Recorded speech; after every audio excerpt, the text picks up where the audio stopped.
Welcome back to Big Movie Mouth Off, the podcast where three Utah-based film critics talk and often argue about movies. I'm Jeff Counts. I'm Brooks Bird. And I'm Adam McDonald. Hi, guys. It's episode 3. You think people are tired of us yet? I mean, I'm tired of us, so Yeah, maybe me that. too. Yeah, I'm tired of my mic issues. Yeah, we're definitely tired of technology tonight. We've had a hard time getting this show on the rails, but here we are. We're going to do this. So tonight we're going to talk about 2 movies, both of which Brooks probably loves, both of which Jeff probably hates, but let's see how it plays out. We're going to talk about M3GAN, which I call M3GAN, and we're going to talk also about Knock at the Cabin. Is that what it's called? Knock at the Cabin? Knock at the Cabin. It is now. M. Night Shyamalan's new movie. So let's talk about M3GAN first, but before we do that, let's listen to a little bit of the trailer. I have this project at work. Do you want to see? Yes. Ever since I was little, I dreamed of this perfect toy that would protect a kid from ever feeling lonely or sad. This is M3GAN. Hi, M3GAN. I'm Katie.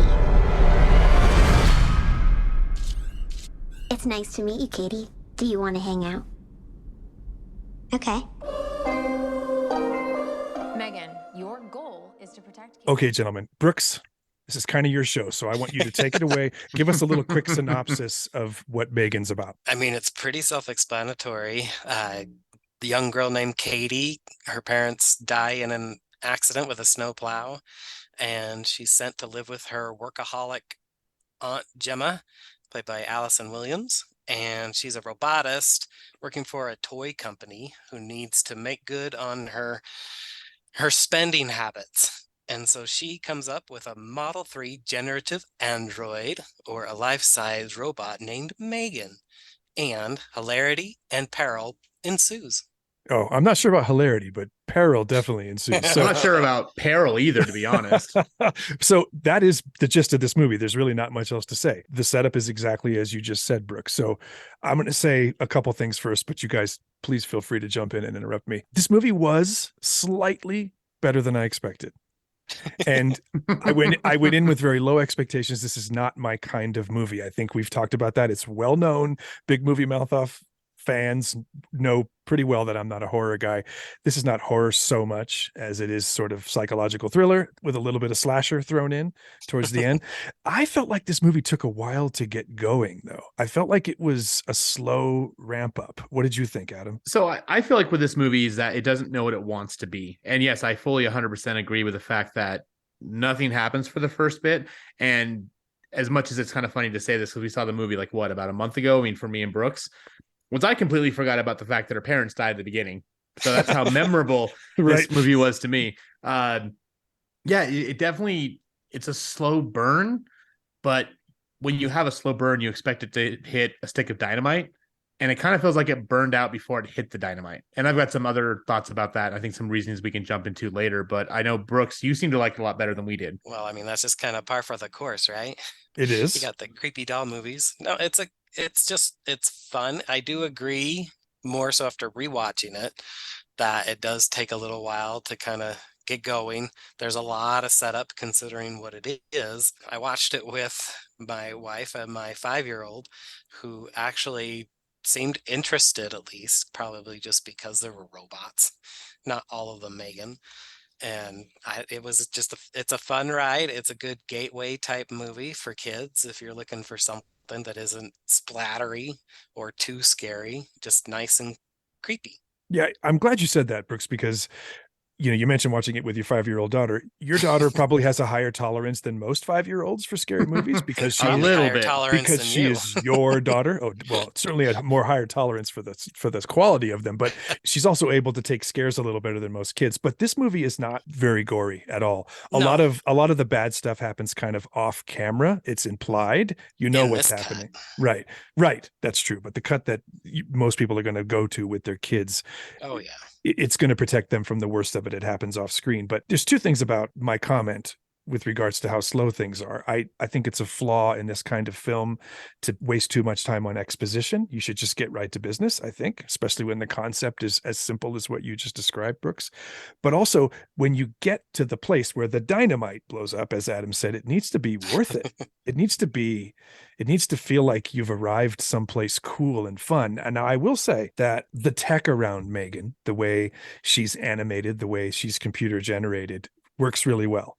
It's clearly an actual human model in some cases, which I think is effective because this toy is supposed to bridge that uncanny valley in sort of weird ways. I loved the fact that they made her talking mechanism really simple. She looks like a Gelfling from Dark Crystal. There's no Basically like Chucky. Yeah, there's no Just formation kind of up and words down. being exactly.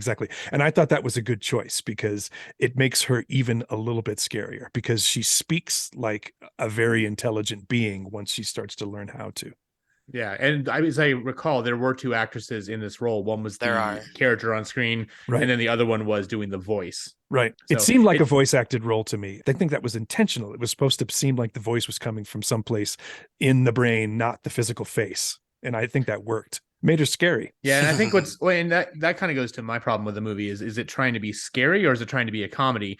And I think a lot of that was because they went with that PG-13 rating. And for those listening who don't know, the reason why they do PG-13 horror movies is because it gets more butts and seats because you don't have to be there with your parents. More money. More money, exactly. And my thing is, like, as much as I love scary movies, I am a complete wimp. I'm the one who will shut my eyes and wait for the jump scare to happen. I wasn't even remotely once in much suspense for this entire movie. And I think it doesn't know what it wants to be. Like, I do really want to see those scenes that are on the cutting room floor, get an unrated version when it comes out on whatever. I'll buy that in a heartbeat because I think there's a good idea there. And yeah, there's some funny moments. So the thing when she does that weird dance at the toy factory before they announce her, that was super weird. Yeah. Because of that, Viral. she is now a gay icon. Like gay Twitter erupted over that, and she is now officially a gay icon, much like the Babadook. So there's some fun stuff there, but it just felt like because they went with the PG-13 rating, the studio was like, hey, no, we need to make more money, even though this movie probably cost $20. $20, I think, put to good use. But it didn't know what it wanted to be. Was it scary? No. Was it funny? Sometimes. Do we have a weird, creepy dancing doll? Of course we do. I don't know. I left underwhelmed, and I really did go in hoping for something fun because it looks creepy. Like when you watch the trailers, it didn't deliver on that promise. I found myself more interested in cataloging the things I wish the movie didn't do. I wish it didn't make her do the crab walk thing that every creepy little girl does in every scary movie since the 2000s. I wish they didn't do that. There's this saying, I'm going to butcher it, but it's something like if you introduce a gun in act 1, it better fire by act 3, right? Yes. And there's a lot of pins that they set up in the early part of this movie that are going to be knocked down later. The big old robot, that was the early prototype. That robot's coming back to save the day. It. And I think this movie is full of those little things where it sets the pin up and it just gets knocked down. And when it happens, you're like, okay, eye roll, saw that coming. Now, I don't want to rain on your parade, Brooks. We've been talking a lot. So, you should talk about why you like it. Like, convince us. Oh, I'll never convince you guys. Well, not me, but try to convince Adam.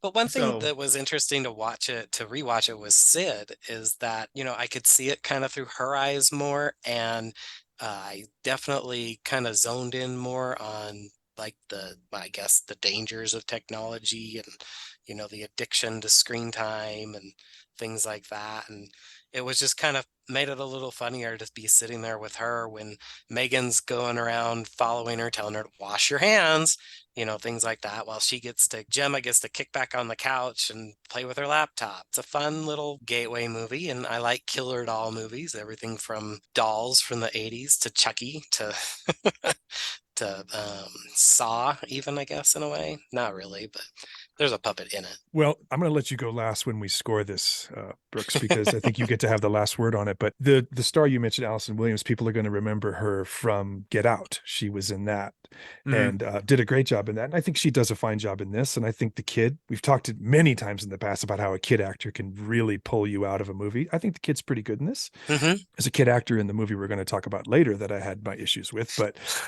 I think the kid in this is pretty good. And I think the doll, the special effects around the doll work. I just didn't feel like the story made me want more. And I say that, Brooks, because is it true that the number 2 has already been greenlit? Oh yeah, and I'm Oh, it's made hoping so much money. it's made like 13 times its budget worldwide. Incredible. Well, I mean, I'm that means it made, if the budget was $20, as Adam said. And by the way, it did cost me $20 to watch it on Apple TV. I'm sad to say that's what it costs to stream this movie right now, but you can do it. Yeah, you know, and it's again, like we said, we never ever share passwords, but one of us bought it digitally. I rented yeah. it, so It was $20 to rent it. Oh my god, it was like It was $20 to buy it. yeah, was- I paid $25 to buy it in 4K. well, I wasn't ever going to buy it, Brooks. You know, But that. I'm just saying. You're not going to give it the satisfaction of No buying way. it. Okay, You'll so give it the money, but not the ownership. I don't think we're completely aligned on our experience with M3GAN, but let's go through our scores. I'm going to go first because I think it's pretty obvious. This is not my cup of tea, although I liked it a little better than I thought I would. I felt like it was a little too predictable, a little too by the numbers. I wish they'd been as creative with the story as they were with how M3GAN looked. For me, it's a 1-star movie. What about you, Adam? So I'm going to go with 2 stars because I did enjoy some things with it. I thought there were some moments that were funny, some moments that were creepy. But again, as a horror movie itself, it was really hampered by its PG-13 rating. I would like to see what wasn't included. And they've been doing interviews and it's talked about that this could happen. And I'd be very surprised if it didn't. It was a good premise that was held back. And I really, again, think it was because of the money. If there's an R-rated director's cut of this, I'd be interested. I actually would give it another try. Well, because they said that she killed a lot more people that weren't shown in the movie. And like the one scene where she goes after the bully, and like I was happy to see the bully die. Don't get me wrong. I would have liked it if she would have killed him. Yeah. But when she like stretches out his ear 3 feet away, it's like, oh my God, stop. Like this is beyond stupid. Have you not watched Matilda yet? No, because I've been busy. So you give it 2. I give it Yeah. 1. Brooks, last word. What do you score M3GAN? I would say upon rewatch, I loved it probably a little bit more. I don't know. It's kind of conflicting. Like I loved different things about it with each viewing. The second time, I had more fun watching it with my daughter, but at the same time, it also really made me realize the same thing, that this is a lot of setup and like nothing really happens for probably 40 minutes. Yep. Aside from just exposition. And so I'm going to have to stick the landing with a 3. A 3. Okay. Well, 1 star from me, 2 stars from Adam, 3 stars from Brooks for M3GAN. When we come back after a short break, we're going to talk about M. Night Shyamalan's new movie, Knock at the Cabin. We'll be right back.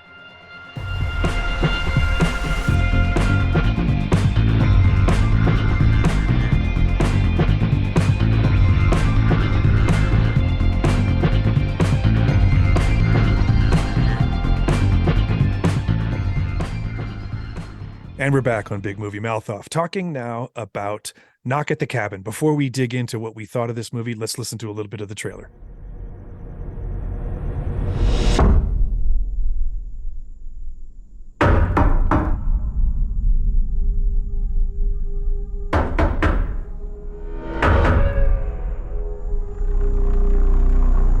My name's Leonard. Well, it's nice to meet you. Why are you here? I suppose I'm here to make friends with you. And your dad's too. But my heart is broken Why is it broken? because of what I have to do today.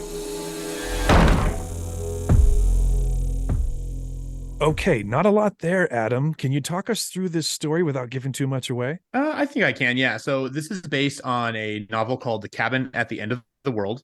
It stars Jonathan Groff as Eric and Ben Aldridge as Andrew. They're a same-sex couple who have a daughter, Wen, played by Kristen Cui. They're vacationing at the cabin in the woods, like you do. Wen's outside collecting grasshoppers when she's approached by someone named Leonard, played by Dave Bautista. And he seems really friendly and nice, and then says, I'm really sorry for what I'm going to put you and your family through. So he, and then all of a sudden his 3 cohorts show up, and it's like a home invasion. They tie up the family and then basically say, the apocalypse is coming and one of you has to choose a sacrifice to save the world. And as it goes on, we're trying to figure out, I mean, is this reality? Is this some kind of diabolical plan? Is it a suicide cult? And you just kind of got to see it for yourself and see where it takes you. You've just said the thing that matters most about this and every M. Night movie. It's all about where it takes you. And the thing about M. Night, and look, he came onto the world with a huge splash. He's had some hits. He's also had some real dogs. And I think where he fails most often is when the place you arrive at is not terribly interesting. And I fear that might be the case at least a little bit in this movie, but I'm getting ahead of myself because the thing that he's made his name doing is twists, right? It's all about the twists. It's all about the big twists. There was a whole South Park episode dedicated to that. Exactly. I think and there's Robot been Chicken. there's so much pop culture based on the M. Night twist.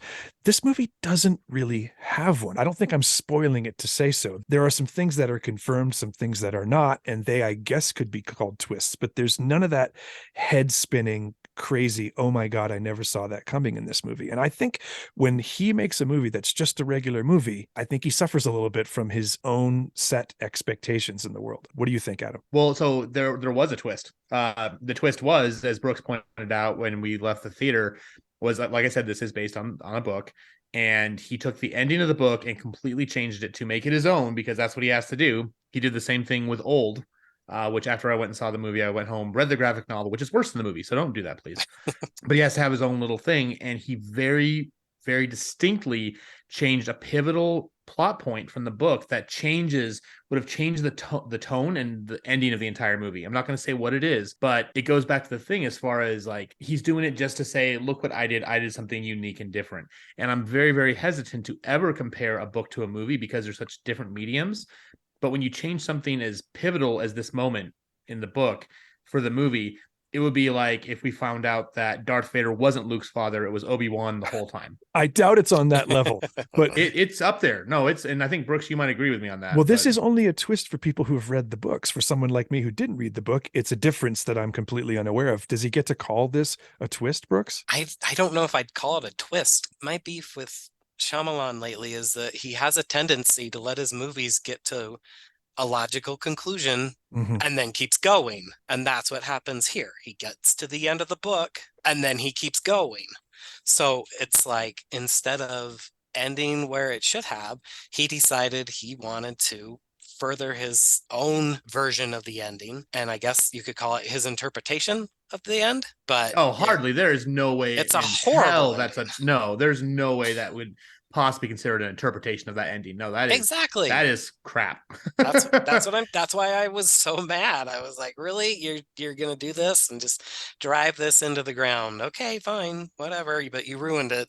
Way to go, Shyamalan. Well, for someone who didn't read the book, I can only take it at what it is on face value. And you guys were mad about where you ended up. I was bored about where I ended up. I just didn't feel like the way that the story wrapped itself up was worth the journey. I thought the performances were pretty good. I love Jonathan Groff. I mean, I thought that the cutaways to the story of the two of them, becoming a couple and leading up to this moment at the cabin, I thought were good and well shot. No, why not? It was unnecessary and boring. Like I love Jonathan Groff. I followed him ever since I think he won the Tony for Spring Awakening way back when he was a wee lad. So I've watched him in this. I've watched him in Glee. I've watched him in Looking. Well, he's King George to me. So go ahead. King George. He's done all this stuff. Yep.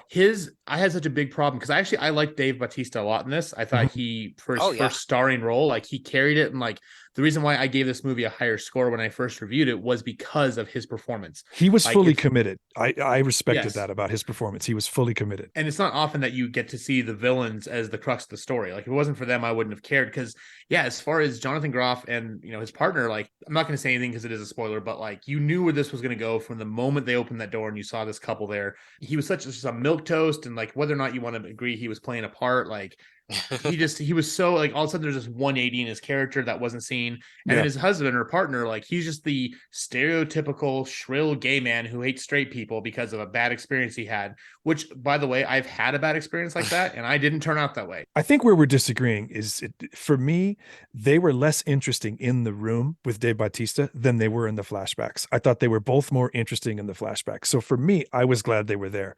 The flashbacks, I mean, because I thought in the room, you're right. It was telegraphed. Their relationship didn't make a lot of sense.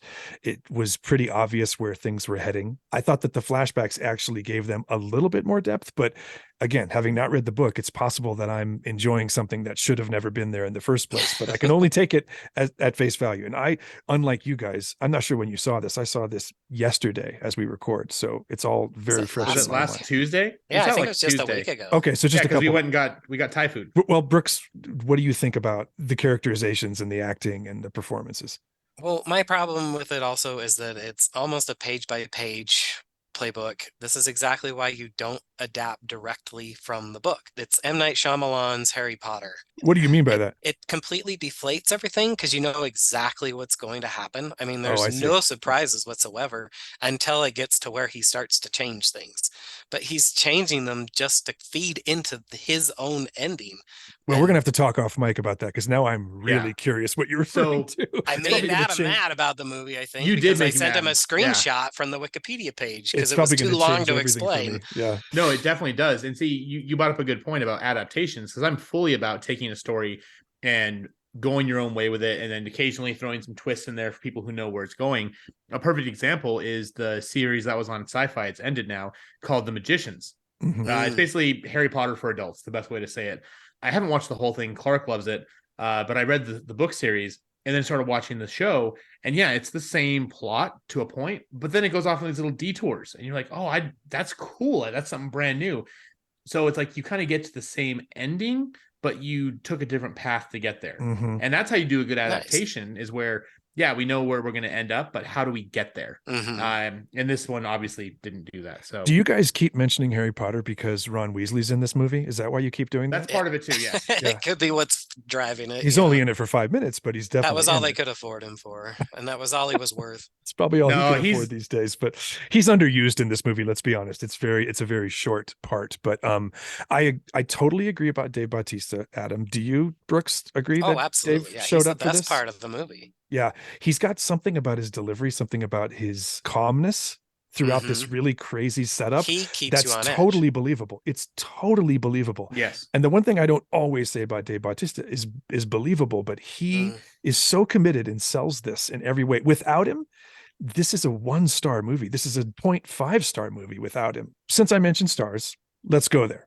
I'm not going to go first this time though, Brooks. What do you give Knock at the Cabin? I would probably have to give it a 1.5, maybe. I mean, Shyamalan still can craft a good movie, like a good looking movie, but oh man, his storytelling is just gone out the window. You're right about how it looks. There's a couple scenes that I think are beautifully shot. There's one scene where I'm not going to say who, but somebody's dragging a body outside the cabin and around the side, and you see the shot through various windows as if Mhm. you're sitting there tied to a chair. Yeah, That like you're was watching. that was beautifully done. I think in terms of shot making, he's still got chops. Storytelling, I don't know. He So needs you're to maybe just stop writing his own movies. maybe so you're at 1.5. Yeah, that sounds about right. for What this. about you, Adam? Sounds like you're at 0.5. No. So actually, you reminded me of one thing else that really bugged me was, I get that you want to zoom in on someone's face to make an intense moment, but when everyone's face is zoomed in every single scene, it's like Les Miserables. I totally agree with that critique. Yeah, so that was the one thing. So here's the thing: is I'm actually giving it a 2, and the reason being is because there were things there I really liked.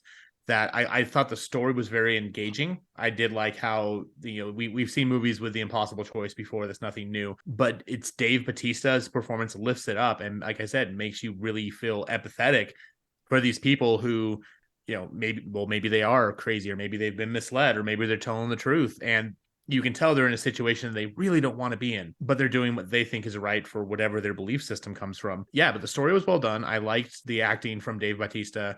Couldn't care less about the main characters aside from that. If the family died, I really wouldn't have cared. No, And not that in this version I- of it anyway. Well- I wouldn't have. I just honestly wouldn't have. But knowing what it should have been, again, because of how it ended in the book, which again, I know I don't always compare those, but it's such a pivotal moment that should have affected everyone in that movie. I can't go higher than a 2. There's probably a ton of listeners out there who are a lot more in tune with your critique than I am, Adam. I can't wait to hear what you're referring to. But for me, this is also a 2-star movie, different reasons. I always watch M. Night's movies aspirationally. I want them all to be better than they are. He and I, incidentally, were born on the exact same day. The exact same day. So I've always shared that with him. To me, the 2 stars is fully because of Dave Bautista. There's a line he says at one point. He says, "Can you all join me on the porch? I'd like to do this next part outside." I'm not getting it exactly right, but it's just so beautiful. His cadence and his calmness throughout this crazy story. I'm repeating myself a little bit in terms of his performance, but I think it bears repeating because he's really good in this, and it would be a much worse movie without him. So 1.5 for Brooks, 2 for Adam, 2 for me. Go see this movie yourself. Sounds like you better read the book, or maybe it sounds like you better not. I'm not sure. We'll leave that up to the listener. Don't go in not knowing that. Yeah, We're don't gonna read the book first, but maybe read it after to get a better taste. We're going to take a much needed break. We're all super mad right now, and we're going to come back and we're going to talk about our Guilty Pleasures Robot Edition. We'll be right back.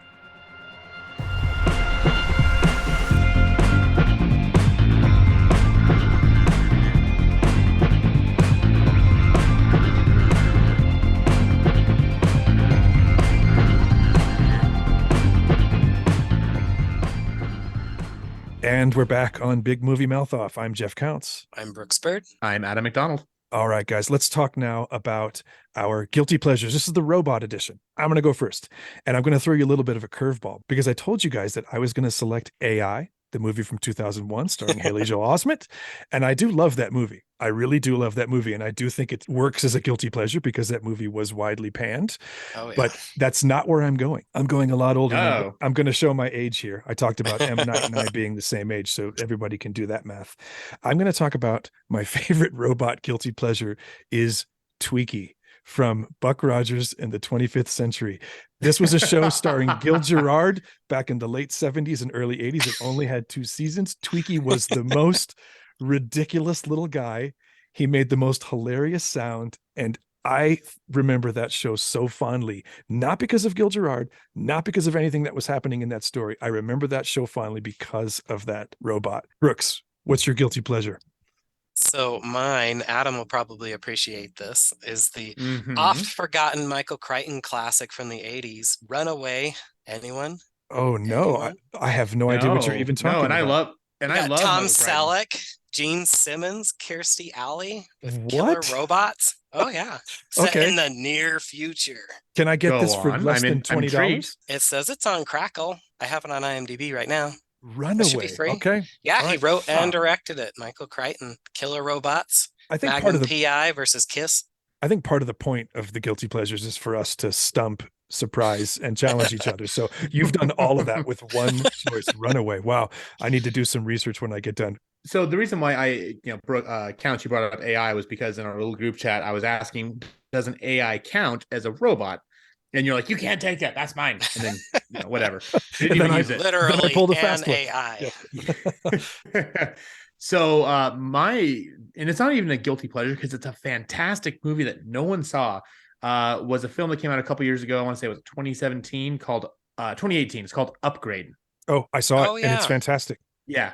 I A love it. fantastic movie. So I've seen most of yeah, it. it's this guy. You need to go watch it. It's absolutely fantastic. It's there. And a lot of people said, oh, well, this is what the Venom movie should have been. And I actually like the Venom movie. It's one of my favorite characters. So hate me all you want. It's But legal yeah. now. Yeah, it's in the future, this guy gets paralyzed and they implant an AI in his spine to give him control of his body back. And then all of a sudden the AI starts talking to him, turns him into a murder machine. And you will never see a movie with more surprising and gratuitous violence than you will ever see in this movie. Like, I was sitting there watching it and something happens and I was like, oh my God. I'm like, I play Mortal Kombat. So even I was blown The away. Yeah, fight so did I. choreography is incredible. The way they filmed his Yes. physicality is incredible. It's, this movie came out close enough to the Venom movie for the comparison to be warranted. It's not Venom's man. fault, but it's true that Upgrade's better. Sorry, Adam.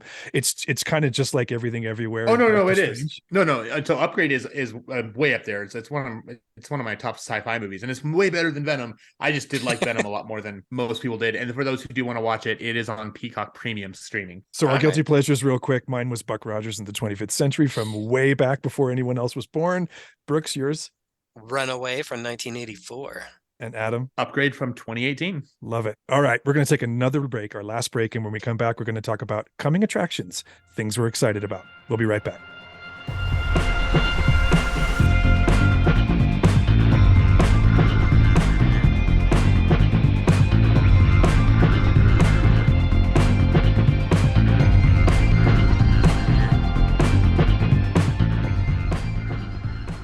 And we're back one last time on Big Movie Mouth Off. Now we're going to talk about coming attractions. These are things we are excited about. They can be a book, they can be a movie, they can be something on television. I'm going to start first because mine is something on television. And it's only because I'm very late to the Severance party. And I am so excited. Very late. Very late. I'm so excited that show's getting a second season. I just finished it last night. It is amazing. The last episode is one of the greatest hours of television I've ever watched. Incredible. Incredible.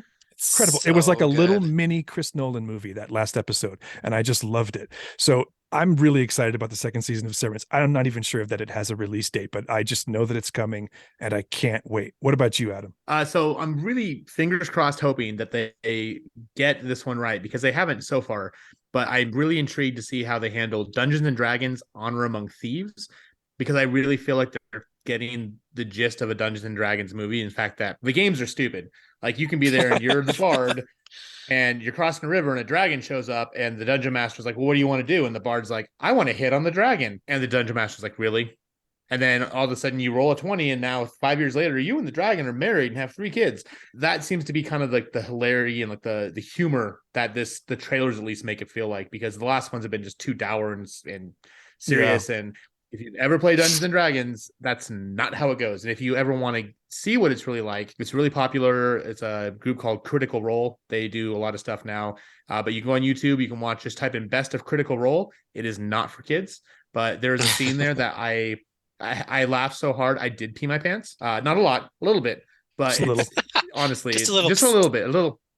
Yeah, it seems to get it. So I'm excited and hopeful that they'll do it. Well, Chris Pine's a good choice, right? He's got comedy chops. He's funny. And action, comedy, action. Chris drama. Pine is a good choice. Dungeons and Dragons, Honor Among Thieves. Is that what it's called? Yes, and I believe launches on March 31st. Oh, okay, great. Adam, sorry, you just went. Brooks, what I can go again. I've got more. So. I'm sure you do. Let's give Brooks a chance, please, Adam. Oh, are you sure? It's Scream 6. No. So Scream 6. What a shock. Scream 5, right? If you're Adam. There's only 5 movies. And if you're Adam or Jimmy, it's Scream 5. Okay. But for the rest of the world, it's Scream 6. I told you guys I just saw M. Night's movie yesterday, and one of the trailers before the show was, of course, for Scream 6. So I thought of you the whole time I was sitting there, Brooks. When does that one come out? That one is March 10th, and this is going to be a really long month. Yeah. Well, around the corner, Scream 6. After that, the Dungeons and Dragons movie, and in some time in the very distant future, Severance season 2. 3 things for everyone to be really, really excited about. Well, thank you guys. Great show. Everyone else, thank you so much for listening. We'll see you in a couple of weeks. Until then, this is Big Movie Mouth Off. I'm Jeff Counts. I'm Brooks Burt. And I'm Adam McDonald. We'll see you next time.